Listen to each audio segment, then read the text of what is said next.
Hi everyone welcome to my channel. ತಮ್ಮೆಲ್ಲರಿಗೂ ನಮ್ಮ ಚಾನಲ್ಗೆ ಸ್ವಾಗತ ಕೋರುತ್ತಾ ಇವತ್ತಿನ ವಿಡಿಯೋದಲ್ಲಿ 2027ನೇ ಶೈಕ್ಷಣಿಕ ಸಾಲಿಗಾಗಿ 6ನೇ ತರಗತಿಯ ಜವಾಹರ್ ನವೋದಯ ವಿದ್ಯಾಲಯದ ಪ್ರವೇಶ ಪರೀಕ್ಷೆ ಸಿದ್ಧತೆಗೋಸ್ಕರ ತಮಗೆ ಇಲ್ಲಿ ಮಾಡೆಲ್ ಕ್ವಶನ್ ಪೇಪರ್ಗಳನ್ನು ಶೇರ್ ಮಾಡ್ಕೊಳ್ತಾ ಇದ್ದೀನಿ. ಇನ್ನು ತಾವುಗಳು ನಮ್ಮ ಚಾನಲ್ ಫಸ್ಟ್ ಟೈಮ್ ನೋಡ್ತಾ ಇದ್ದರೆ ತಾವೆಲ್ಲರೂ ಕೂಡ ಈ ಚಾನಲ್ ಸಬ್ಸ್ಕ್ರೈಬ್ ಆಗಿರಿ ಅಂತ ತಿಳಿಸುತ್ತಾ ಈಗ ಗಣಿತ ವಿಷಯದ ಪ್ರಶ್ನೆ ಪತ್ರಿಕೆ ನೋಡೋಣ. ಇಲ್ಲಿ ನೋಡ್ಬೋದು, ನಾನು ಈಗಾಗಲೇ ಹಿಂದಿನ ವಿಡಿಯೋದಲ್ಲಿ 11 ಕ್ವಶನ್ಸ್ಗಳ ಬಗ್ಗೆ ತಿಳಿಸ್ಕೊಟ್ಟಿದ್ದೆ. ಇದು ಪೂರ್ಣಾಂಕಗಳ ಮೇಲಿನ ಅಥವಾ ಇಲ್ಲಿ ಪೂರ್ಣಾಂಕಗಳ ಮೇಲಿನ ಇಲ್ಲಿ ಅದು ಸಂಕಲನ ಆಗಿರ್ಬೋದು, ವ್ಯವಕಲನ, ಗುಣಾಕಾರ, ಭಾಗಾಕಾರದ ಪ್ರಶ್ನೆಗಳು ಯಾವ ರೀತಿ ಬರಬಹುದು ಅನ್ನೋದನ್ನು ತಮಗೆ ತಿಳಿಸ್ಕೊಟ್ಟಿದ್ದೆ. ಈಗ ನೋಡೋಣ ಇಲ್ಲಿ ನೆಕ್ಸ್ಟ್ ಪ್ರಶ್ನೆಯನ್ನು. ಇಲ್ಲಿ ನೋಡ್ಬೋದು, 10,170 ಹಾಗೂ 8,369 ಒಳಗಿನ ವ್ಯತ್ಯಾಸವೇನು ಅಂತ ಕೇಳಿದರೆ ಇಲ್ಲಿ ಆಪ್ಷನ್ಸ್ಗಳು ನೋಡ್ಬೋದು. ಹಾಗಾದರೆ ವ್ಯತ್ಯಾಸ ಅಂದಾಗ ಅದನ್ನು ನಾವಿಲ್ಲಿ ಮೈನಸ್ ಮಾಡಬೇಕಾಗುತ್ತೆ. ಇಲ್ಲಿ ನೋಡೋಣ, ಇಲ್ಲಿ ನೋಡ್ಬೋದು ತಾವು ಕೂಡ 10,170, ಅದೇ ರೀತಿ ಇಲ್ಲಿ 8,369 ಈ ರೀತಿ ತಾವು ಮೈನಸನ್ನು ಮಾಡಬೇಕಾಗುತ್ತೆ.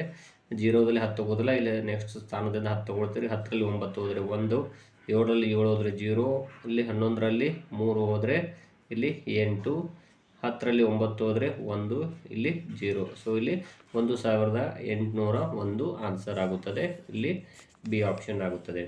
ಇನ್ನು ಗುಣಲಬ್ಧ ಎಷ್ಟು ಅಂತ ಹೇಳಿದರೆ ಇಲ್ಲಿ 300 × 20 ಇದೆ. ಬಹಳ ಸಿಂಪಲ್ ಇದು. ಏನು ಅಂದರೆ ಇಲ್ಲಿ 3 0 ಮೊದಲಿಗೆ ಬರ್ಕೊಂಬಿಡೋಣ ಈ ಕಡೆ. ಇಲ್ಲಿ 3 ಎರಡಲೇ ಎಷ್ಟಾಯಿತು? 6. ಸೊ ಇಲ್ಲಿ 6,000 ಆಗುತ್ತದೆ. ಇಂತಹ ಸಿಂಪಲ್ ಟ್ರಿಕ್ಸ್ಗಳನ್ನು ತಾವು ಫಾಲೋ ಮಾಡಬೇಕು. ಅಂದರೆ ತಾವು ಬೇಗನೆ ಇಲ್ಲಿ ಆ ಸಮಸ್ಯೆಗಳನ್ನು ಬಿಡಿಸ್ಬೋದು. ಇರುವಂತಹ ಕಡಿಮೆ ಅವಕಾಶ ಇರುತ್ತೆ. ಕೇವಲ 2 ಗಂಟೆಗಳಲ್ಲಿ ತಾವು 100 ಇಲ್ಲಿ ಅಂಕದ ಪ್ರಶ್ನೆಗಳಿಗೆ ಉತ್ತರಿಸಬೇಕಾಗುತ್ತೆ. ಹಾಗಾಗಿ ಗಣಿತ ವಿಷಯಕ್ಕೆ ಸಾಕಷ್ಟು ಸಮಯ ಕೇಳ್ತದೆ. ಹಾಗಾಗಿ ಈ ರೀತಿ ತಾವು ಫಾಲೋ ಮಾಡಿ. ಇನ್ನು ನೆಕ್ಸ್ಟ್ ಇಲ್ಲಿ ಈ ಪ್ರಶ್ನೆ ನೋಡಿ, ಇದು ಕೂಡ ಗುಣಿಸಿ ಅಂತಿದೆ. ಇಲ್ಲಿ ನೋಡೋಣ, ಇಲ್ಲಿ 3 0 ಇದೆ, ಇಲ್ಲಿ 2 0 ಇದೆ. ಟೋಟಲ್ ಎಷ್ಟು 0 ಆಯಿತು? ಹಾಗಾದರೆ ಇಲ್ಲಿ ನೋಡ್ಬೋದು 5 0 ಬಂತು. ನೆಕ್ಸ್ಟು ಇಲ್ಲಿ 6 2 12, ಇಲ್ಲಿ 1 ಉಳಿತು.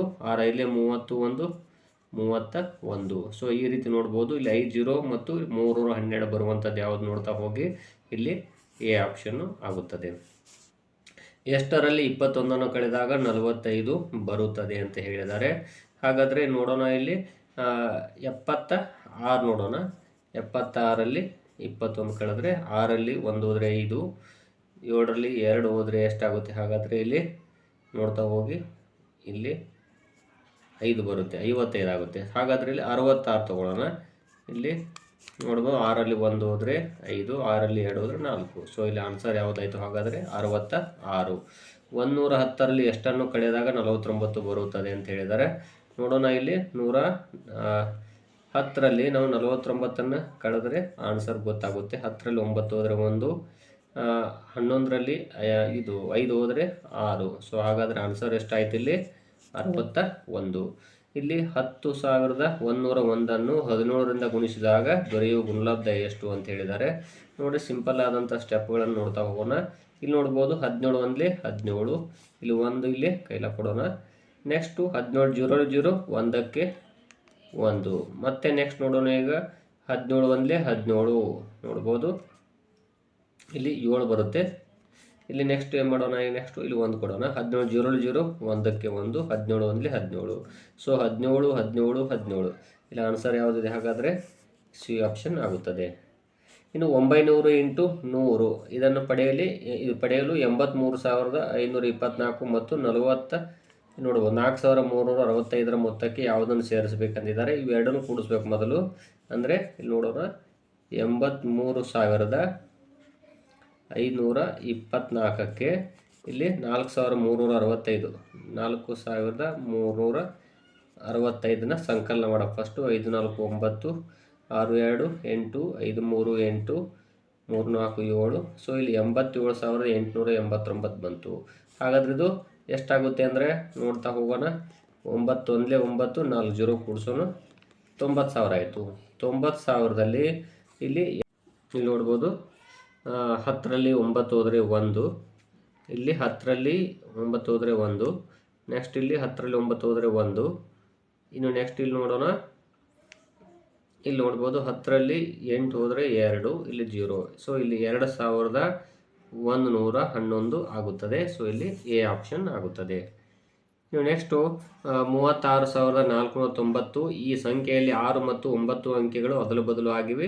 ಹೊಸ ಸಂಖ್ಯೆ ಮತ್ತು ಮೂಲ ಸಂಖ್ಯೆಗಳ ನಡುವಿನ ವ್ಯತ್ಯಾಸ ಏನು ಅಂತ ಹೇಳಿದರೆ ನೋಡ್ಬೋದು. ಇಲ್ಲಿ ಮೊದಲನೇದಾಗಿ ಇದನ್ನಂತೂ ಕೆಳಗಡೆ ಹಚ್ಕೊಳ್ಳೋಣ. ಯಾವುದು 36,490. ಇಲ್ಲಿ 6 ಮತ್ತು 9 ಅಂಕೆಗಳು ಅದಲು ಬದಲಾಗಿದೆ ಅಂತಂದರೆ 6 ಜಾಗದಲ್ಲಿ 9 ಬಂದಿದೆ ಅಂದರೆ ಎಷ್ಟಾಗುತ್ತೆ? ಅದು 39,000 ನೋಡ್ಬೋದು. 39,000. ಇನ್ನು ನೆಕ್ಸ್ಟು 460. ಉಳಿದ ಸಂಖ್ಯೆಗಳು ಸೇಮ್ ಇದಾವೆ. ಇಲ್ಲಿ 0, 16ರಲ್ಲಿ 9 ಹೋದರೆ 7, ಇಲ್ಲಿ 14ರಲ್ಲಿ 5 ಹೋದರೆ ಇಲ್ಲಿ 9, ಇಲ್ಲಿ 9ರಲ್ಲಿ 7 ಹೋದರೆ 2, ಇಲ್ಲಿ 0. ಸೊ ಹಾಗಾಗಿ 2,970 ಆನ್ಸರ್ ಆಗುತ್ತದೆ. ಇಲ್ಲಿ ಎ ಆಪ್ಷನ್ ಇದೆಯಲ್ಲ, ಇದು ಆನ್ಸರ್ ಆಗುತ್ತದೆ. ಇನ್ನು ಕನ್ನಡ ವಿಷಯದ ಗದ್ಯ ಭಾಗವನ್ನು ನೋಡೋಣ. ಇದೊಂದು ಮಾದರಿ ಕ್ವಶನ್ ಪೇಪರ್ ಆಗಿರುತ್ತದೆ. ನೋಡ್ಬೋದು, ಕೊಟ್ಟಿರುವಂಥ ಒಂದು ಗದ್ಯ ಭಾಗವನ್ನು ಫಸ್ಟ್ ಒಂದ್ಸರಿ ಓದ್ಕೋಬೇಕು. ಇಂದಿನ ಜನರು ಎದುರಿಸುತ್ತಿರುವ ಬಹುಮುಖ್ಯ ಆರೋಗ್ಯ ಸಮಸ್ಯೆಗಳಲ್ಲಿ ಒಂದು ಏರುತ್ತಿರುವ ಬೊಜ್ಜಿನ ಗತಿ. ಬೊಜ್ಜು ಜೀವನ ಶೈಲಿಯಲ್ಲಿನ ಬದಲಾವಣೆಯ ಪರಿಣಾಮ. ಆಹಾರದಲ್ಲಿನ ಬದಲಾವಣೆ, ದೈಹಿಕ ಚಟುವಟಿಕೆ, ಆರೋಗ್ಯ ಮತ್ತು ಪೌಷ್ಟಿಕಾಂಶಗಳ ಬದಲಾವಣೆಯಿಂದ ಇವು ಅಸ್ಥಿವಾತ, ಸಿಹಿ ಮೂತ್ರ, ಕೆಲವು ವಿಧದ ಕ್ಯಾನ್ಸರ್ಗಳು, ಹೃದಯ ಸಂಬಂಧಿ ಸಮಸ್ಯೆಗಳು ಮತ್ತು ಇತರ ಮಾನಸಿಕ ಸಮಸ್ಯೆಗಳಾದ ಆತ್ಮಸ್ಥೈರ್ಯದ ಕೊರತೆ ಹಾಗೂ ಚಿಂತೆಗೆ ಕಾರಣವಾಗಬಹುದು. ಆದುದರಿಂದ ನಾವು ದೈಹಿಕ ಚಟುವಟಿಕೆಗಳಿಂದ ಕೂಡಿದ್ದು ಮತ್ತು ಸರಿಯಾದ ಪ್ರಮಾಣದಿಂದ ಕಾರ್ಬೋಹೈಡ್ರೇಟ್ಗಳು, ಪ್ರೋಟೀನ್ಗಳು, ಕೊಬ್ಬು ಮತ್ತು ಫೈಬರ್ನಿಂದ ಕೂಡಿರುವಂತಹ ವಿಟಮಿನ್ಗಳು ಮತ್ತು ಖನಿಜಾಂಶಗಳುಳ್ಳ ಸಮತೂಕದ ಆಹಾರಕ್ಕೆ ನಮ್ಮ ಜೀವನ ಶೈಲಿಯನ್ನು ಬದಲಾಯಿಸಿಕೊಳ್ಳಬೇಕು. ಪರಿಣಿತ ಆಹಾರ ತಜ್ಞರು ಜನರ ರುಚಿ, ಆಸಕ್ತಿ, ಜೀವನ ಶೈಲಿ ಮತ್ತು ಕಾರ್ಯವಿಧಾನವನ್ನು ಗಮನದಲ್ಲಿಟ್ಟುಕೊಂಡು ಅವರ ಆಹಾರವನ್ನು ಯೋಜಿಸಲು ಸಹಾಯ ಮಾಡಬಹುದು ಅಂತ ಇದೆ. ಹಾಗಾದರೆ ಕ್ವಶನ್ ಪೇಪರ್ ನೋಡೋಣ. ಇಲ್ಲಿ ಮೊದಲಿಗೆ ಲೇಖಕರ ಅಭಿಪ್ರಾಯದಂತೆ ಬೊಜ್ಜು ಎಂದರೆ ಏನು ನೋಡ್ಬೋದು. ಇಲ್ಲಿ ರೋಗ, ಜೀವನ ಶೈಲಿ, ಅಲರ್ಜಿ, ಮಾನಸಿಕ ಸಮಸ್ಯೆ ಅಂತಿದೆ.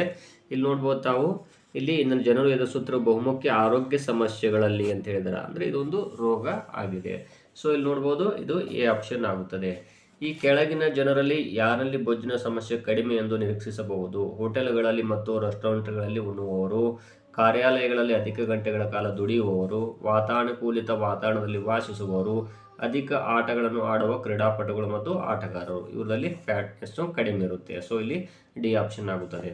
ಕಾರ್ಬೋಹೈಡ್ರೇಟ್ಗಳು, ಪ್ರೋಟೀನ್ಗಳು ಮತ್ತು ವಿಟಮಿನ್ಗಳು ಹಾಗೂ ಖನಿಜಗಳು ಎಲ್ಲವೂ ಈ ಪ್ರಕಾರದವು. ಔಷಧೀಯ, ರಾಸಾಯನಿಕ, ಆಹಾರದ ಮತ್ತು ಟಾನಿಕ್ಗಳಂತಿದೆ. ಇಲ್ಲಿ ಸಿ ಆಪ್ಷನ್ ಆಗುತ್ತದೆ. ಇನ್ನು ನೆಕ್ಸ್ಟ್ ಆಹಾರ ವಿಜ್ಞಾನಿ ಎಂದು ಇವರನ್ನು ಕರೆಯುತ್ತಾರೆ. ಉಪಯುಕ್ತ ವ್ಯಾಯಾಮಗಳ ಮೂಲಕ ಭಾರ ಕಡಿಮೆ ಮಾಡಲು ವ್ಯಕ್ತಿಗಳನ್ನು ತರಬೇತಿಗೊಳಿಸುವವರು, ಯಾವ ಆಹಾರವನ್ನು ತೆಗೆದುಕೊಳ್ಳಬೇಕೆಂದು ನಮಗೆ ಉಪದೇಶ ನೀಡುವವರು, ವಿವಿಧ ರೋಗಗಳಿಗೆ ಚಿಕಿತ್ಸೆ ನೀಡುವವರು, ಭಾರ ಕಡಿಮೆ ಮಾಡಬೇಕೆಂದಿರುವ ಜನರಿಗೆ ಕಡಿಮೆ ಕೊಬ್ಬು ಇರುವ ಆಹಾರವನ್ನು ತಯಾರಿಸುವವರು ಅಂತಿದೆ. ಇದರಲ್ಲಿ ಆನ್ಸರ್ ಯಾವುದಾಗುತ್ತೆ ಅಂದರೆ ಬಿ ಆಪ್ಷನ್. ಯಾವ ಆಹಾರವನ್ನು ತೆಗೆದುಕೊಳ್ಳಬೇಕು ಎಂದು ನಮಗೆ ಉಪದೇಶ ನೀಡುವವರು. ಲೇಖಕರು ಜನರಿಗೆ ತಮ್ಮ ಜೀವನ ಶೈಲಿಯನ್ನು ಬದಲಾಯಿಸಲು ಉಪದೇಶಿಸುತ್ತಾರೆ. ಆ ಬದಲಾವಣೆ ಸಾಧ್ಯ ಯಾವಾಗ ಅಂದರೆ ನೋಡ್ಬೋದು, ಯಾವಾಗ ಜನರು ನಗರಗಳಿಂದ ಹಳ್ಳಿಗಳ ಕಡೆಗೆ ಹೋದಾಗ, ಹವಾನಿಯಂತ್ರಿತ ಕಾರುಗಳಲ್ಲಿ ಹೋಗುವ ಬದಲು ನಡೆದುಕೊಂಡೇ ಕಾರ್ಯಾಲಯಕ್ಕೆ ಹೋದಾಗ, ತಾವು ರೋಗಕ್ಕೆ ತುತ್ತಾದಾಗ ವೈದ್ಯರಿಗೆ ಕೊಡಲೆಂದೇ ಹೆಚ್ಚು ಹಣವನ್ನು ಉಳಿತಾಯ ಮಾಡಲು ತೊಡಗಿದಾಗ, ತಮ್ಮ ಆಹಾರ ಅಭ್ಯಾಸಗಳನ್ನು ಬದಲಾಯಿಸಿ ಹೆಚ್ಚು ವ್ಯಾಯಾಮ ಮಾಡಲು ತೊಡಗಿದಾಗ. ಸೊ ಇದು ಡಿ ಆಪ್ಷನ್ನು ಆಗುತ್ತದೆ. ಇದು ಕನ್ನಡ ವಿಷಯದ ಕ್ವಶನ್ ಪೇಪರ್ ಆಗಿರುತ್ತದೆ.